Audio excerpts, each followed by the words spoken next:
So hello everyone. तो आज हम रिवर्टेड गियर ट्रेन पढ़ने वाले हैं। लास्ट की वीडियो में हमने समझा था सिंपल गियर ट्रेन्स क्या होते हैं, कंपाउंड गियर ट्रेन्स क्या होते हैं, और कंपाउंड गियर ट्रेन पे बेस्ड हमने न्यूमेरिकल भी सॉल्व किए थे। तो आज की वीडियो में हम रिवर्टेड गियर ट्रेन की बात करते हैं। तो सिंपल गियर ट्रेन से एक बार मैं क्विकली समराइज़ कर देता हूँ। सिंपल गियर ट्रेन वो गियर ट्रेन होते हैं जिन पे एक शाफ्ट पे एक से ज़्यादा गियर लगे हुए होते हैं, उसको हम सिंपल गियर ट्रेन से रेफर करते हैं।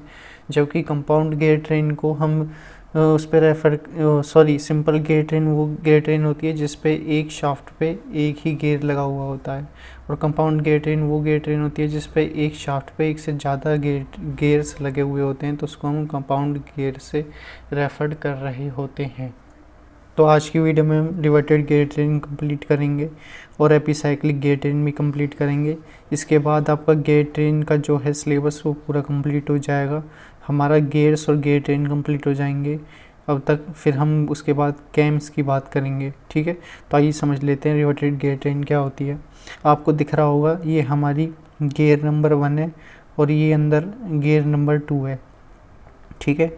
ये दोनों हमारी कैसी हैं, ये हमारी कोएक्सियल हैं, यानी कि एक ही लाइन के अंदर है, कोएक्सियल शाफ्ट पे लगी हुई हैं। और आपको एक बात और ध्यान रखनी है, जो 1 और 4 गियर हैं ये दोनों हमारी कोएक्सियल शाफ्ट पे तो लगी हुई हैं, लेकिन इनकी जो शाफ्ट्स हैं वो हमारी अलग अलग हैं। जबकि जो 2 और 3 हैं इन दोनों की सेम ही शाफ्ट है। आप देख सकते हैं डायग्राम में भी ये हमारी एक ही शाफ्ट है जिस पे 2 और 3 गियर्स लगे हुए हैं। यदि हमारा गियर नंबर 1 क्लॉकवाइज डायरेक्शन में रोटेट कर रहा है तो सिमिलरली हमारा 4th भी क्लॉकवाइज डायरेक्शन में रोटेट करेगा, जबकि ये हमारी डिफरेंट शाफ्ट पे लगा हुआ है, ठीक है। तो इसमें कैसे समझेंगे, सबसे पहले गियर नंबर 1 रोटेट करेगा हमारा क्लॉकवाइज डायरेक्शन में, तो ये हो जाएगा मेन ड्राइवर, ठीक है। ड्राइवर हमारा रिस्पॉन्सिबल होगा गियर 2 को रोटेट कराने के लिए, तो गियर 2 जब रोटेट करेगा तो ये बन जाएगा हमारा ड्रीवन, ठीक है। तो ये हो जाएगा हमारा gear number 1 is driver and gear number 2 is the driven. Similarly हमारा गियर 3 रोटेट करेगा। अब क्योंकि हमारा गियर 2 रोटेट कर रहा है तो गियर 3 भी हमारा रोटेट कर रहा होगा एंटी क्लॉकवाइज डायरेक्शन में। तो 2 और 3 जो गियर्स हो जाएंगे कैसे हो जाएंगे, हमारे कंपाउंड गियर। और कंपाउंड गियर मैंने आपको बताया था, कंपाउंड गियर कौन से होते हैं। कंपाउंड गियर वो गियर होते हैं जिसपे एक ही शाफ्ट पे 2 या 2 से ज़्यादा गियर्स लगे हुए होते हैं, तो उसको हम कंपाउंड गियर से रेफर कर रहे होते हैं, ठीक है। तो आइए देख लेते हैं क्या लिखा है। When axis of the first gear that is the first driver, ठीक है। तो यानी कि जो गियर नंबर 1 है ये हमारा मेन ड्राइवर हो जाएगा, and last gear that is the last driven और फॉलोवर आर कोएक्सियल, यानी कि ये हमारे कोएक्सियल हैं, ठीक है।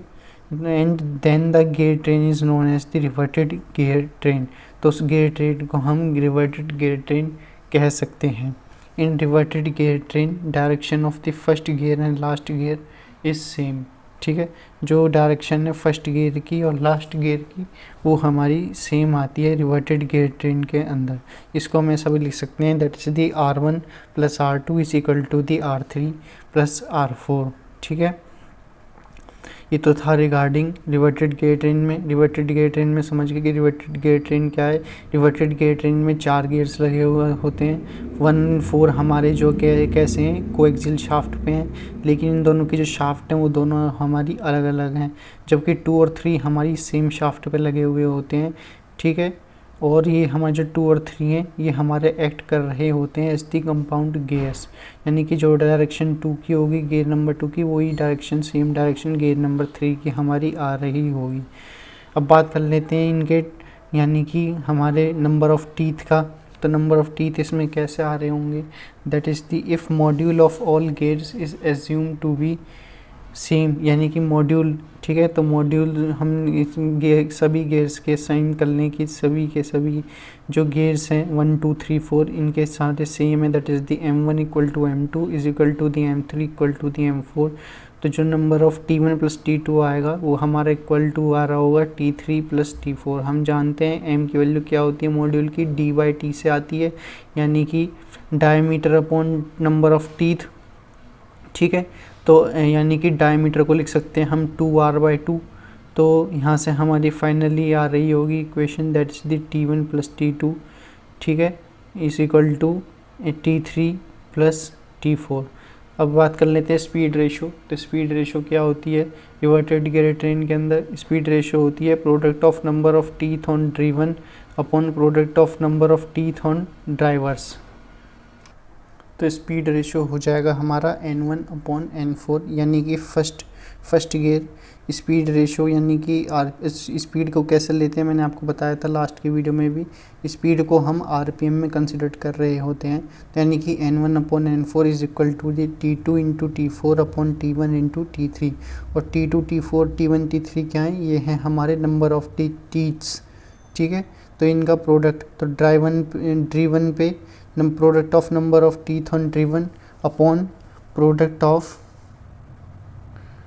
Number of teeth on drivers. Driver वो होगा जिस पे हमारी मोटर लगी हुई होगी और रोटेट कर रहा होगा, और ड्रीवन होगा हमारा फॉलोअर, ठीक है। ड्रीवन हमारा ड्राइवर्स रेस्पॉन्सिबल होते हैं ड्रीवन को रोटेट कराने के लिए। Reverted gear trains are used in automotive transmissions, industrial space reducers, ठीक है। इंडस्ट्रियल स्पीड रिड्यूसर्स में और ऑटोमोटिव ट्रांसमिशंस में हम रिवर्टेड गियर ट्रेन्स का यूज़ कर रहे होते हैं। अब इस पे वेस्ट हम न्यूमेरिकल देख लेते हैं। रिवर्टेड गियर ट्रेन पे वेस्ट, the speed ratio of reverted gear trains is shown in figure 2b12, यानी कि स्पीड रेशो से मतलब है हमारा, यानी कि n की वैल्यू गिवन है हमको, स्पीड रेशो है, तो यानी कि कुछ होगा फर्स्ट, यानी कि N1 अपॉन N4 हमको गिवन है, that is the 12। Module pitch of gears A and B, अब यहाँ पे A B C D में गिवन है, तो यहाँ पे हम कंसिडर कर सकते हैं speed ratio N1 upon N4 की जगह N1 upon NA upon ND हो रहा होगा, that is the 12। Module pitch of gears A and B is 3.125 mm, and of gears C and D is 2.5 mm. Calculate suitable number of teeth of 4 gears. No gears is to be have less than 24 teeth. ये कह रहा है कि जो module है वो module हमको given है, ठीक है। गियर ए पे और गियर बी पे कितने मॉड्यूल हैं? That is the 3.125 m equal to MB। And of C and D, यानी कि MC और MD की वैल्यू भी 2.5 हमको गिवन है। अब हमको बताना है यहाँ पे, that is the calculate suitable number of teeth, यानी कि TC और TD, ये TA और TB, इन चारों की वैल्यू हमको फाइंड आउट करनी है, जिसके is to be have less than number of teeth. No gears is to be have less than 24 teeth. ये कह रहा है जितने भी चारों गेयर आएंगे, चारों के चारों गेयर जो हैं 24 टीथ से ज़्यादा वैल्यू आ रही होगी। तो आइए देख लेते हैं इस क्वेश्चन कैसे सॉल्व होगा। तो सबसे पहले हमको स्पीड रेशो गिवन है, NA अपॉन ND की वैल्यू 12 गिवन है। मॉड्यूल गिवन है हमको MB का 3.125 mm, और MC और MD गिवन है, ठीक है। तो स्पीड रेशो हम जानते हैं गियर A एंड B में से, एंड ठीक है, and C and D are to be same, यानी कि स्पीड रेशो जो है गियर्स A एंड B का एंड C एंड D का वो हमारा सेम है। तो यहाँ से हम लिख सकते हैं that is the NA upon ND is equal to NA upon NB into NC upon ND। अब यहाँ से आपको एक बात और ध्यान रखनी है, जो हमारे जैसे कि ये हमारे B और C हैं, यानी कि हमारा जो गेयर्स है इसको हम कंसिडर कर सकते हैं N2 और N3। तो N2 is equal to the N3 आ रहा होगा, क्योंकि ये हमारे कैसे हैं, एक ही शाफ्ट पे प्रेजेंट है। मैंने आपको डायग्राम में भी समझाया था रिवर्टेड गियर ट्रेन के में, ये हमारा कैसी सिंगल शाफ्ट पे लगा हुआ है, N2 is equal to the N3 आ रहा होगा। तो वहाँ पे क्वेश्चन हो जाएगा हमारा that is the NB equal to NC। तो फाइनली हमारा NA अपॉन ND की वैल्यू आ रही होगी NC अपॉन ND से। इसको NC अपॉन ND को हमने इक्वल टू भी कंसिडर कर लिया। यदि हम NA अपॉन NB को हम इस रेशो को हम कंसिडर कर लेते हैं इक्वल टू में NC अपॉन ND, तो हमको फाइंड आउट करनी है 12 वैल्यू। तो 12 वैल्यू कैसे आएगी? 12 वैल्यू ऐसे आ सकती है, यदि हम √12 को √12 से मल्टीप्लाई कर दें, यानी कि √12 इंटू √12 आ जाएगा हमारा 12, ठीक है। तो यहाँ से हमारी NA upon NB is equal to NC upon ND की वैल्यू √12 आ रही होगी, और √12 की वैल्यू होती है 3.464। तो यहाँ से हम अब निकाल लेते हैं नंबर ऑफ टीथ का रेशो, यानी कि TA upon T B upon T A is equal to T D upon T C. और मैंने आपको बताया था जो हमारे रेशो होते हैं नंबर ऑफ़ टीथ के, वो कैसे होते हैं, वो हमारे स्पीड रेशो से रेसिप्रोकल आ रहे होते हैं। यदि हमारा n1 अपॉन n2 है तो वो इक्वल आ रहा होगा हमारा t2 अपॉन t1 पे। ये सब भी बातें हमने लास्ट की वीडियो में, प्रीवियसली वीडियो में डिस्कस की हुई हैं, ठीक है। तो यहाँ से हमारा T B upon T A is equal to the T D upon T C that is equal to the 3.464 के इक्वल आ रहा होगा। तो यहाँ से हमारी टी बी की वैल्यू हो जाएगी 3.464 इंटू टी ए, ठीक है, और टी डी की वैल्यू हो जाएगी 3.464 इंटू टी सी। तो यहाँ से अब हम निकाल लेते हैं। हमने बताया था रिवर्टेड गियर ट्रेन्स के अंदर नंबर ऑफ़ मॉड्यूल सेम आते हैं, ठीक है, गियर एंड बी का और सी एंड डी का। तो यहाँ से हम लिख सकते हैं R A plus R B is equal to the R C plus R D, ठीक है, और इसकी वैल्यू हमको 200 mm गिवन है, ठीक है। ये हो गया डायग्राम में सी और डी से R C plus R D is equal to R A plus R B. तो यहाँ से हमको गिवन है 200 mm।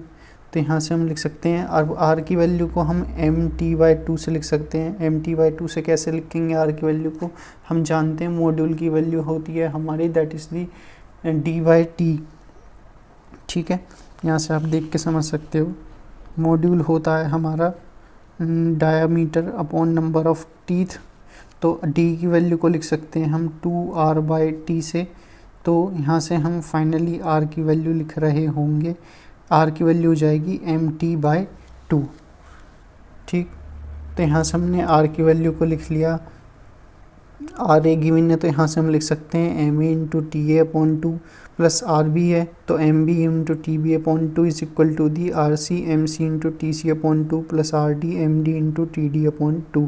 इसकी वैल्यू आ जाएगी 200, ठीक है। तो फाइनली हमारी इक्वेशन बनेगी 3.125 into T A upon T A plus T B is equal to 2.5 T C plus T D equal to 400, ठीक है। तो यहाँ से T A plus T B की वैल्यू फाइंड आउट कर लेंगे, ये हो जाएगा 400 अपॉन 3.125, ठीक है। ये था regarding T A plus T D. Similarly T C plus T D की वैल्यू निकालेंगे हम।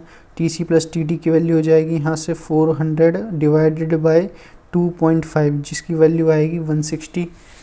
तो यहाँ से हम दोनों इक्वेशन से, इक्वेशन नंबर 1 और 3 से वैल्यू निकाल लेंगे टी ए और टी बी की, टी सी और टी डी की, और यही वैल्यू हमको फाइंड आउट करनी थी क्वेश्चन में। नंबर ऑफ़ टीथ हमको फाइंड आउट करने थे गियर्स के लिए, और उसने क्वेश्चन में बोला भी था जो नंबर ऑफ़ गियर्स आएंगे, जो नंबर ऑफ़ टीथ आएंगे गियर में वो 24 से कम नहीं आने चाहिए। तो जितनी भी वैल्यू आई हैं हमारी चारों T A T B T C T D, ये सारी 224 से जो है 24 वैल्यू से ज़्यादा की वैल्यू है, 28 है, 100 है, 36 और 124।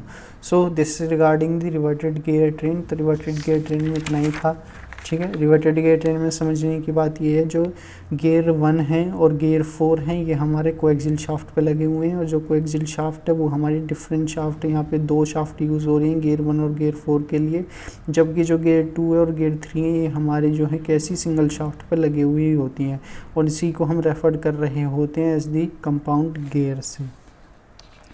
फिर स्पीड रेशो ध्यान रख लेना, that is the n1 upon n4 is equal to t2 into t4 upon t1 into t3। अब बात कर लेते हैं हम एपिसाइक्लिक गियर ट्रेन की। तो एपिसाइक्लिक गियर ट्रेन क्या है? एपिसाइक्लिक गियर ट्रेन ये जो है हमारा गियर ट्रेन्स का वन ऑफ द टाइप, और ये लास्ट टाइप है एपिसाइक्लिक गियर ट्रेन। 4 टाइप्स की गियर ट्रेन होती हैं, और मैंने आपको 3 टाइप की गियर ट्रेन्स पढ़ा दी हैं, simple gear train, compound gear train, diverted gear train, और चौथी है ये एपिसाइक्लिक गियर ट्रेन। तो आइए समझ लेते हैं क्या है। In simple epicyclic gear train, gear A and arm C have common axis at O1 about which they can rotate. ये कह रहा है इसमें एक नंबर ऑफ यहाँ से गियर है ए, एक गियर है बी, और एक इन दोनों इनसे हमको पास एक आर्म लगी हुई है हमारी O1 पॉइंट पे, ठीक है, जिसको आर्म कह देंगे सी।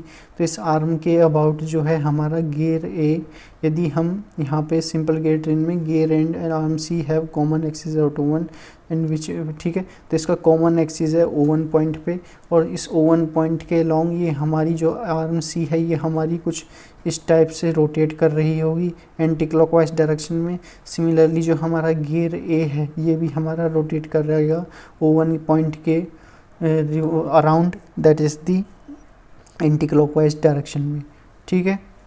अब gear B meshes with gear A, यानी कि जो गियर बी है जब ये गियर बी जो है जब ये गियर ए से मिलेगा, मैश करेगा, and has its own axis on arm B about arm B, यानी पॉइंट आर्म ओ टू के long about which they B can rotate, यानी कि ओ पॉइंट के अकॉर्डिंग जब बी रोटेट करेगा तो गियर ए भी रोटेट करेगा, तो जो आर्म सी है ये भी हमारी रोटेट कर रही होगी।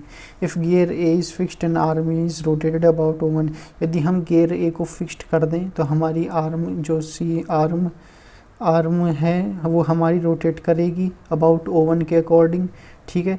ओवन के अराउंड हमारी रोटेट कर रहेगी, और गियर बी को फिक्स्ड कर दें तो हमारी रोटेट करेगी about, and then gear B is force to rotate upon and around gear A, यानी कि जब हमारी सी हमने जो है बेसिकली आर्म गियर ए को फिक्स्ड कर दिया, ये हमारा फिक्स्ड हो गया, तो आर्म सी हमारी रोटेट करेगी।